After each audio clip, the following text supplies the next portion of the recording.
The air is heavy. Your lantern flickers across stone. Symbols emerge.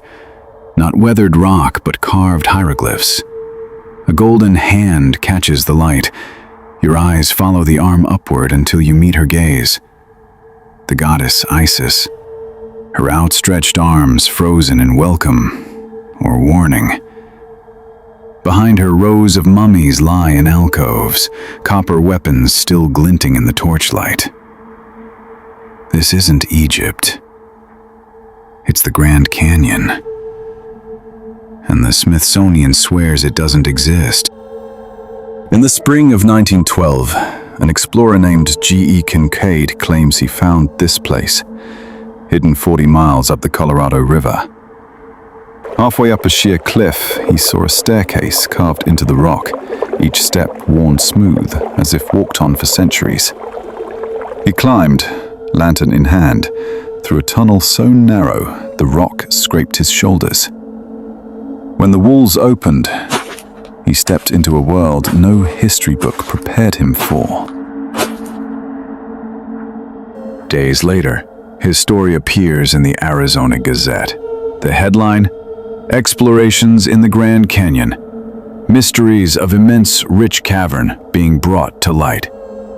The article describes cathedrals of stone lined with Egyptian statues, sealed jars of ancient seeds, and burial crypts guarded by gods. They say the Smithsonian Institution had already secured the site and was preparing to remove the treasures. And then, silence. No photographs, no follow-up reports, no official excavation records. When asked years later, the Smithsonian denied everything. They said no such expedition ever happened, as if an entire underground city could vanish without a trace. But paper trails are harder to bury than bones. In 1999, a deaccessioned Smithsonian ledger surfaced, dated 1913. It lists archaeological stone crates shipped from Arizona to Washington, D.C. No descriptions, no photographs, just an ink stamp. Received. If this tomb never existed, then what was in those crates? And why has no one seen them in over a century? The Arizona Gazette article isn't vague. It's unnervingly specific. It describes a tunnel system stretching hundreds of feet into the canyon wall, branching into dozens of chambers arranged like a honeycomb. The walls, lined with carved figures, Egyptian deities, birds, and symbols that match those found in temples along the Nile. The temperature inside was said to be constant, cool, and unnaturally dry, perfect for preserving the mummies wrapped in fine linen. The largest chamber held a golden statue of Isis over a stone crypt. Nearby, copper weapons were stacked in perfect condition, alongside shields with inlaid patterns no Native American culture is known to have produced. Sealed stone jars contained seeds, corn, wheat, and barley, carefully stored as if waiting for the day they would be needed again. This wasn't a burial site. It was a vault. And yet, the location is described in a way that keeps it just out of reach. The article says 42 miles upriver from El Tovar Crystal Canyon. But modern maps show no such named point. Was this a deliberate misdirection? A way to hide the exact coordinates, even from curious readers in 1912? The Smithsonian's name appears multiple times in the article. According to the Gazette, they had exclusive control of the site and its contents. That means any excavation notes, photos, or reports would have gone straight into their private archives and out of public view. And here's where things turn cold. Independent researchers claim to have found Smithsonian shipping ledgers from 1913 referencing archaeological stone crates from Arizona. No descriptions, no images, just the entry. If the Gazette article was just a hoax, why would official Smithsonian records, dated exactly 1 year later, match the shipment described in the paper? Either the story was true, or someone went to a lot of trouble to make sure no one could ever prove it. G.E. Kincaid, the man who claimed to have found the tomb, should be easy to trace. If you work for the Smithsonian, you leave a paper trail. Expedition logs, payroll records, photographs. But in Kincaid's case, nothing. No birth certificate in public archives. No confirmed census entry. No obituary. No military service record, despite him being described as an army veteran. It's as if he existed for one moment in 1912 and then was erased. Some researchers point to a Kincaid employed by mining companies in Arizona in the early 1900s. That file is thin, just a few payroll slips and a work roster. But even those are incomplete, missing dates, torn corners, gaps in months of employment. For anyone else, you could write it off as sloppy record-keeping. For a man tied to a vanished tomb, it starts to feel deliberate. This is a classic signature of what intelligence agencies call controlled erasure. You don't have to burn every record, you just remove enough to make the person unverifiable. Within 2 generations, their existence becomes a matter of rumor, not fact, and rumor is easy to dismiss. If Kincaid was a hoaxer, why erase him so completely? Why not leave behind a full, traceable identity to discredit? Erasure suggests threat, the kind of threat that comes when someone has seen and documented something they were never meant to find. His name survives only in that single newspaper article. One account, one sketch, one impossible story. And the deeper you look, the more the absence becomes the evidence. People can be invented, but they can also be deleted. There are places in the Grand Canyon you can't go, not because of dangerous cliffs or wildlife, but because they're fenced off, patrolled, and marked as restricted.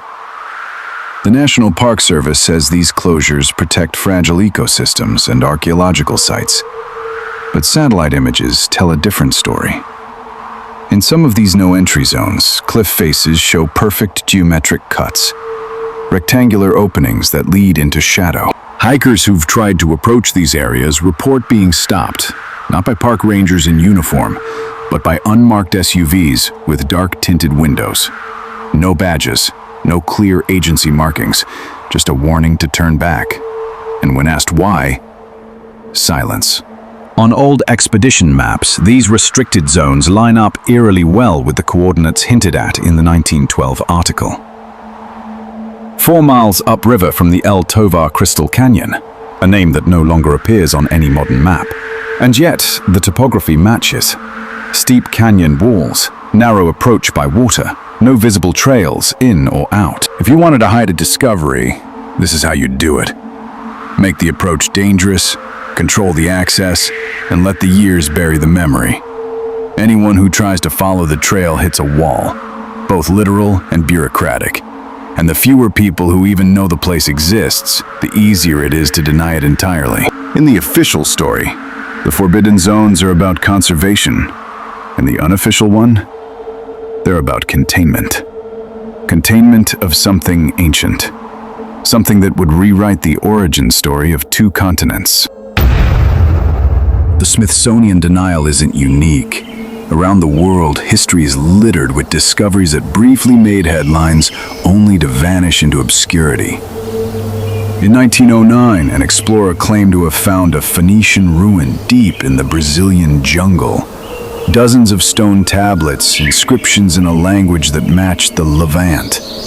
Within months, the artifacts were lost in transit.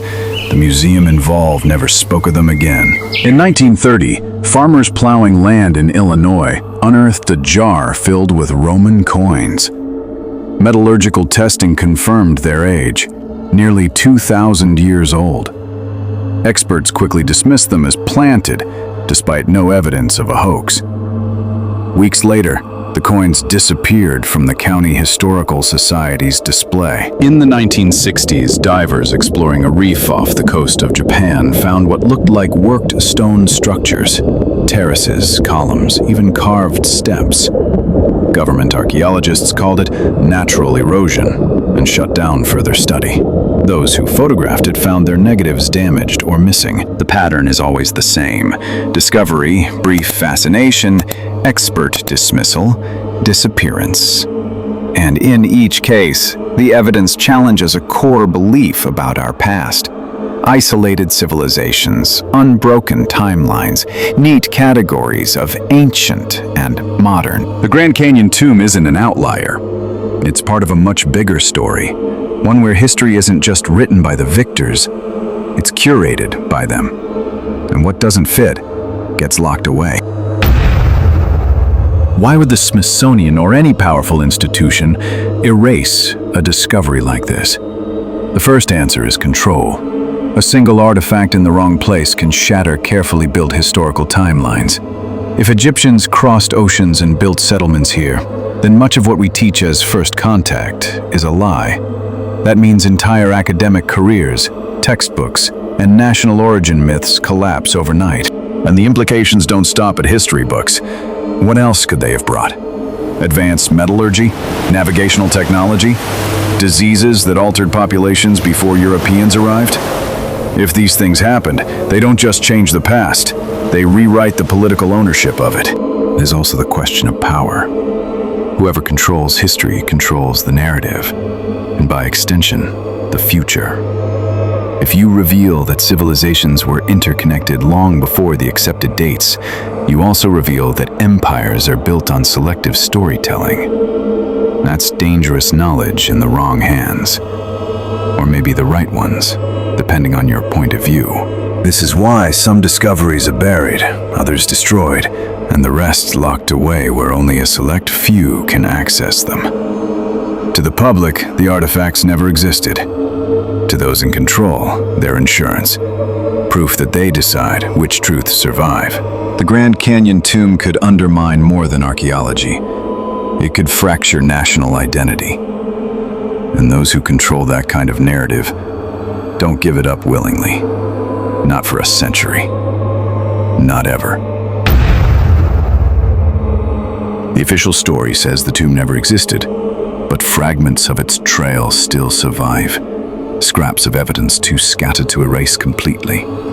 River guides speak of their fathers and grandfathers seeing carved doors in the canyon walls, doors they were warned never to approach. No photographs, no coordinates, just whispered directions passed down like a family curse. In dusty county libraries, amateur historians have pieced together expedition maps that line up with restricted zones on modern satellite imagery. The patterns match almost exactly. Narrow approaches, sheer walls, no marked trails.